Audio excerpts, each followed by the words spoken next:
The Archeology of Knowledge by Michel Foucault, Part 4, Chapter 1. Part 4 entitled Archaeological Description. Archaeological Description. Chapter 1, Archaeology and the History of Ideas. We can now reverse the procedure. We can go downstream, and once we have covered the domain of discursive formations and statements, once we have outlined their general theory, we can proceed to possible domains of application.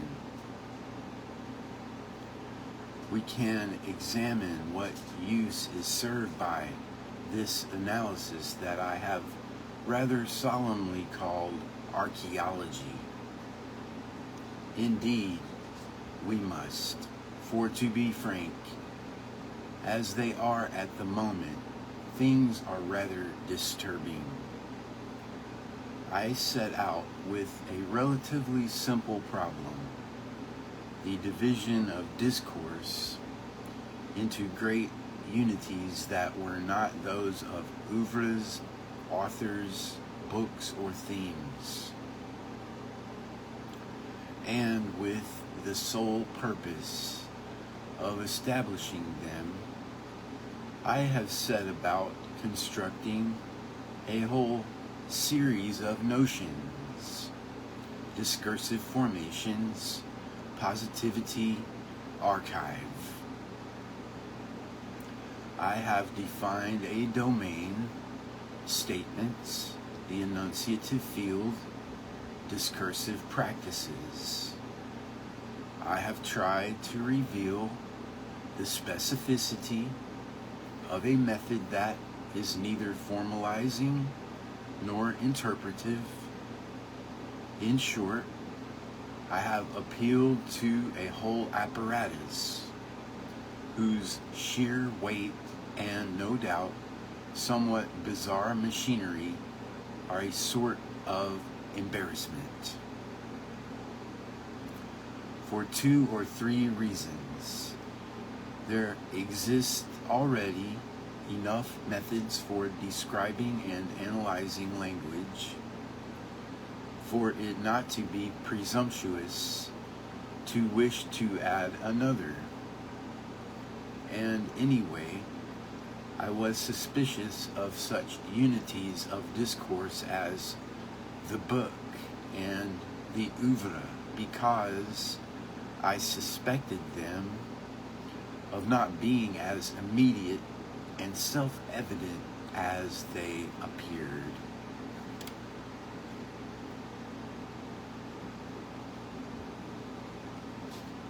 Is it reasonable to replace them by unities that one has established with so much effort, after so much groping, and in accordance with principles so obscure that it has taken hundreds of pages to elucidate them?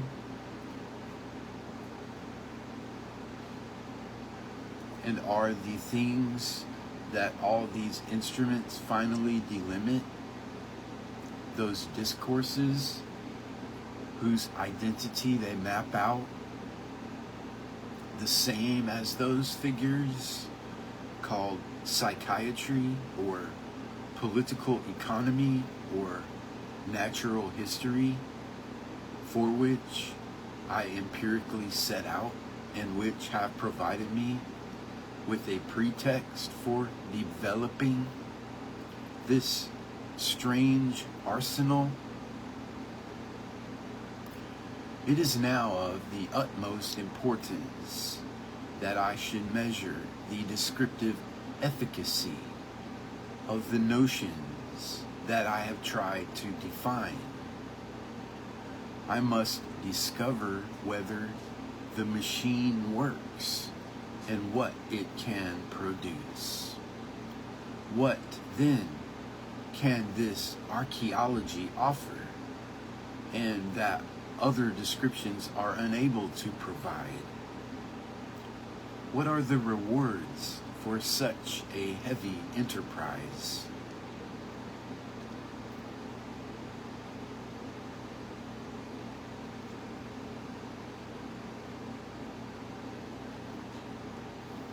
And now a suspicion occurs to me.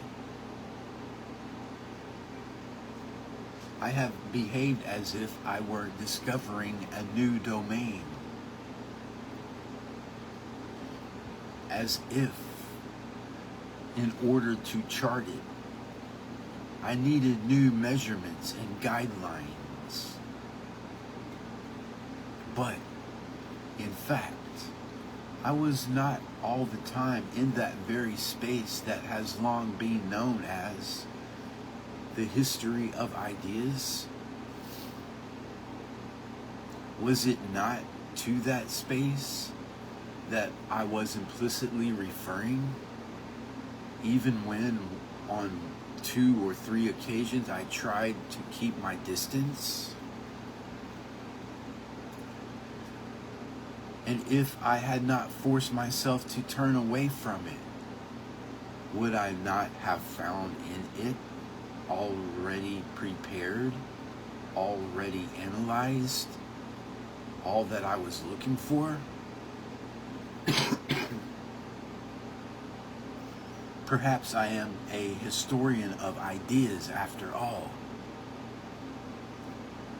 but an ashamed, or if you prefer, a presumptuous historian of ideas.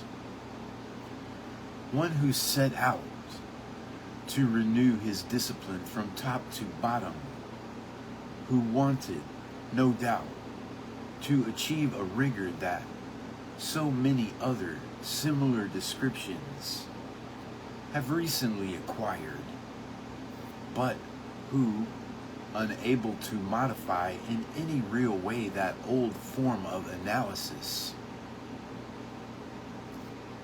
to make it cross the threshold of scientificity, or finding that such a metamorphosis is always impossible, or that he did not have the strength to effect that transformation himself, declares that he had been doing and wanted to do something quite different. All this new fog, just to hide what remained in the same landscape, fixed to an old patch of ground cultivated to the point of exhaustion. I cannot be satisfied until I have cut myself off from the history of ideas, until I have shown in what way archaeological analysis differs from the descriptions of the history of ideas. It is not easy to characterize a discipline like the history of ideas. It is an uncertain object with badly drawn frontiers, methods borrowed from here and there, and an approach lacking in rigor and stability. And it seems to possess 2 roles.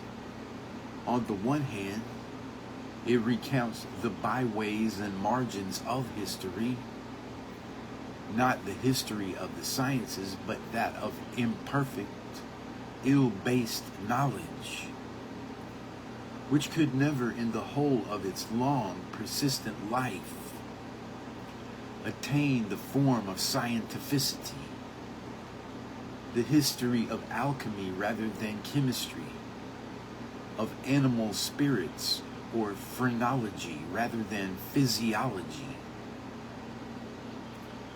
the history of atomistic themes rather than physics, the history of those shady philosophies that haunt literature, art, the sciences, law, ethics, and even man's daily life. The history of those age-old themes that are never crystallized in a rigorous and individual system, but which have formed the spontaneous philosophy of those who did not philosophize. The history, not of literature, but of that tangential rumor, that everyday, transient writing that never acquires the status of an oeuvre or is immediately lost. The analysis of subliteratures, almanacs, reviews and newspapers, temporary successes, anonymous authors. Thus defined, but one can see at once how difficult it is to fix precise limits for it. The history of ideas is concerned with all that insidious thought, that whole interplay of representations that flow anonymously between men in the interstices of the great discursive monuments. It reveals the crumbling soil on which they are based. It is the discipline of fluctuating languages, of shapeless works, of unrelated themes, the analysis of opinions rather than of knowledge, of errors rather than truth, of types of mentality rather than of forms of thought. But on the other hand, the history of ideas sets out to cross the boundaries of existing disciplines to deal with them from the outside and to reinterpret them.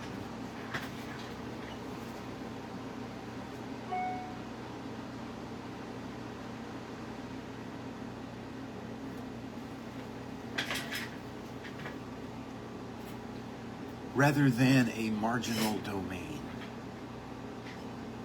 then it constitutes a style of analysis, a putting into perspective.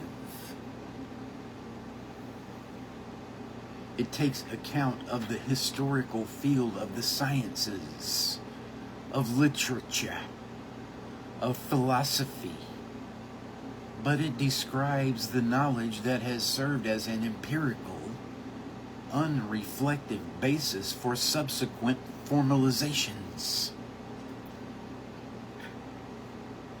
It tries to rediscover the immediate experience that discourse transcribes. It follows the genesis, which, on the basis of received or acquired representations, give birth to systems and oeuvres.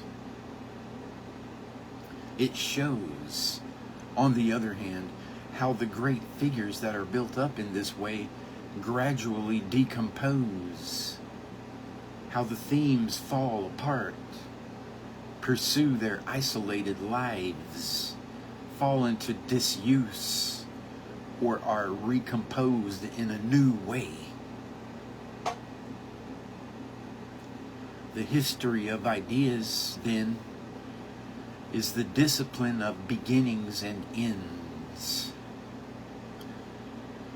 the description of obscure continuities and returns, the reconstitution of developments in the linear form of history.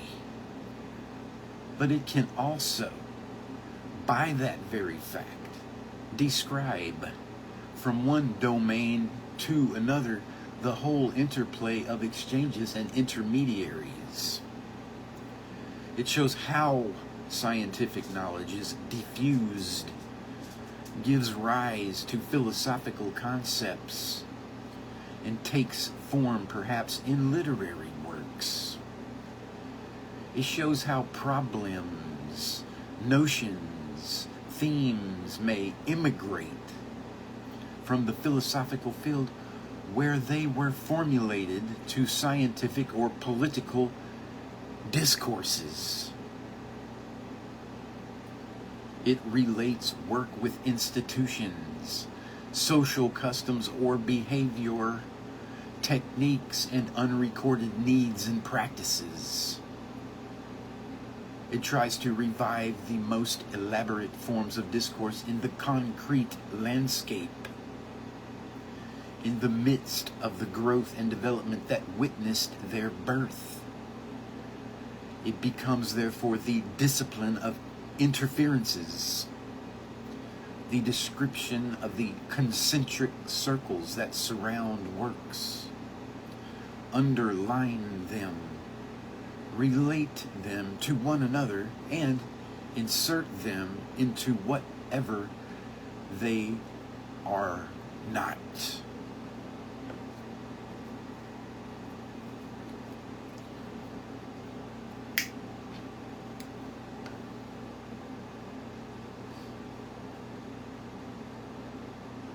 It is clear how these two roles of the history of ideas are articulated one upon another.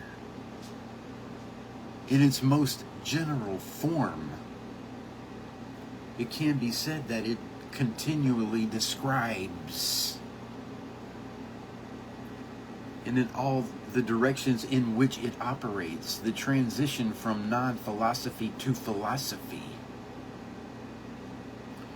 from non-scientificity to science, from non-literature to the oeuvre itself.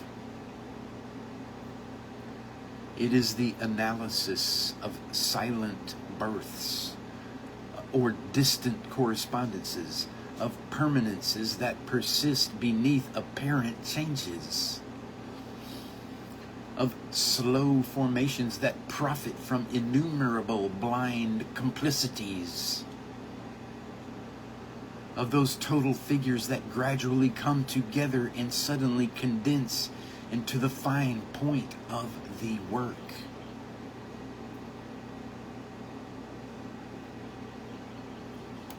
Genesis, continuity, totalization. These are the great themes of the history of ideas, and that by which it is attached to a certain, now traditional, form of historical analysis.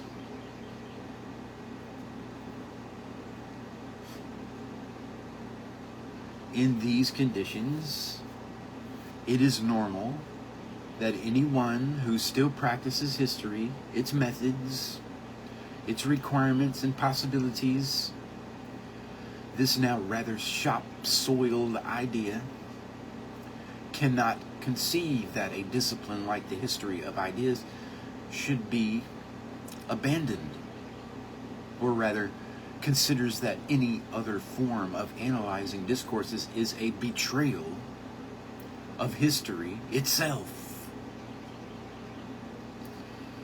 But archaeological description is precisely such an abandonment of the history of ideas, a systematic rejection of its postulates and procedures, an attempt to practice a quite different history of what men have said, that some people do not recognize in this enterprise the history of their childhood, that they mourn its passing and continue to invoke, in an age that is no longer made for it, that great shade of former times, certainly proves their fidelity. But such conservative zeal confirms me in my purpose and gives me the confidence to do what I set out to do. Between archaeological analysis and the history of ideas, there are a great many points of divergence.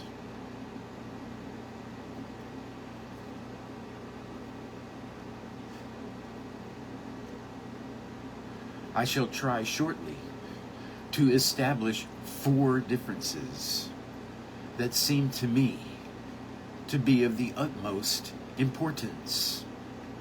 They concern the attribution of innovation, the analysis of contradictions, the comparative descriptions, and the mapping of transformations.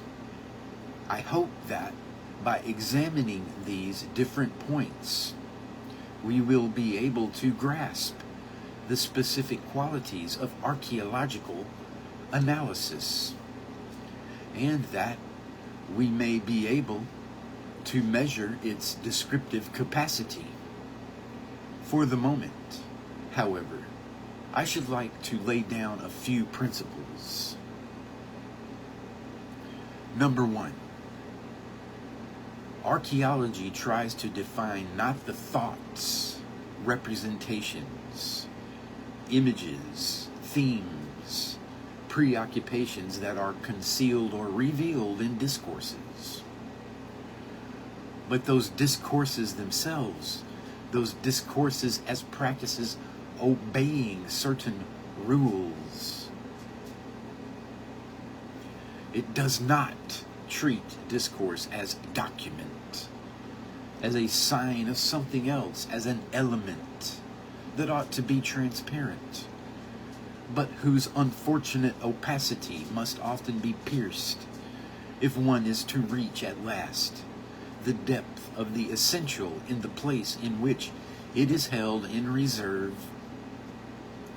It is concerned with discourse in its own volume as a monument. It is not an interpretive discipline. It does not seek another, better hidden discourse. It refuses to be allegorical. Number 2, archaeology does not seek to rediscover the continuous, insensible transition that relates discourses on a gentle slope to what precedes them, surrounds them, or follows them. It does not await the moment when, on the basis of what they were not yet, they became what they are, nor the moment when, the solidity of their figure crumbling away, they will gradually lose their identity.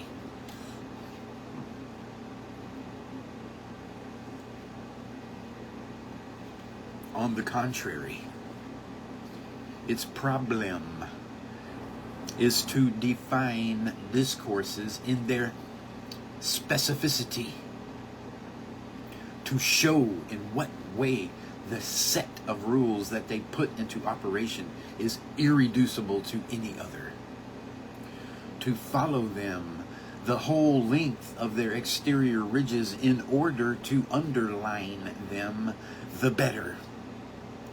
It does not proceed in slow progression from the confused field of opinion to the uniqueness of the system or the definitive stability of science. It is not a doxology, but a differential analysis of the modalities of discourse.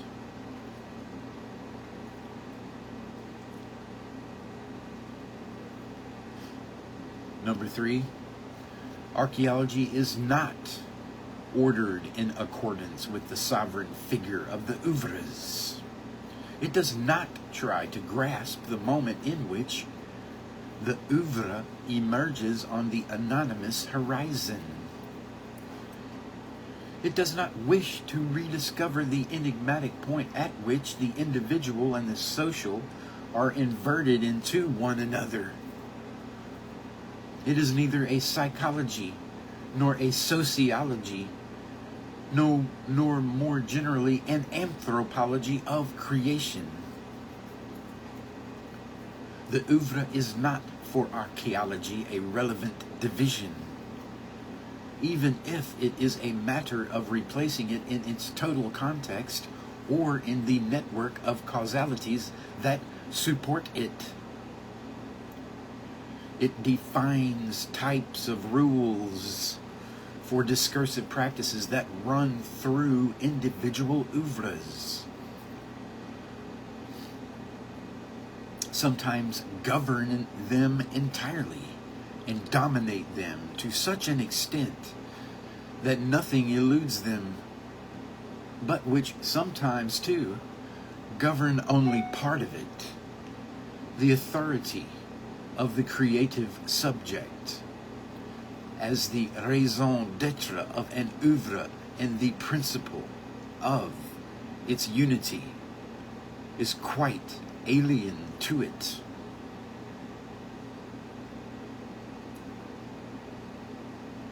Lastly, number 4, archaeology does not try to restore what has been thought, wished, aimed at, experienced, desired by men in the very moment at which they expressed it in discourse. It does not set out to recapture that elusive nucleus in which the author and the oeuvre exchange identities, in which thought still remains nearest to oneself, in the as yet unaltered form of the same, and in which language has not yet been deployed in the spatial, successive dispersion of discourse. In other words, it does not try to repeat what has been said by reaching it in its very identity. It does not claim to efface itself in the ambiguous modesty of a reading that would bring back in all its purity the distant, precarious, almost effaced light of the origin. It is nothing more than a rewriting, that is, in the preserved form of exteriority, a regulated transformation of what has already been written. It is not a return to the innermost secret of the origin. It is the systematic description of a discourse / object. That's the end of chapter 1 of part 4 of the Archeology of Knowledge.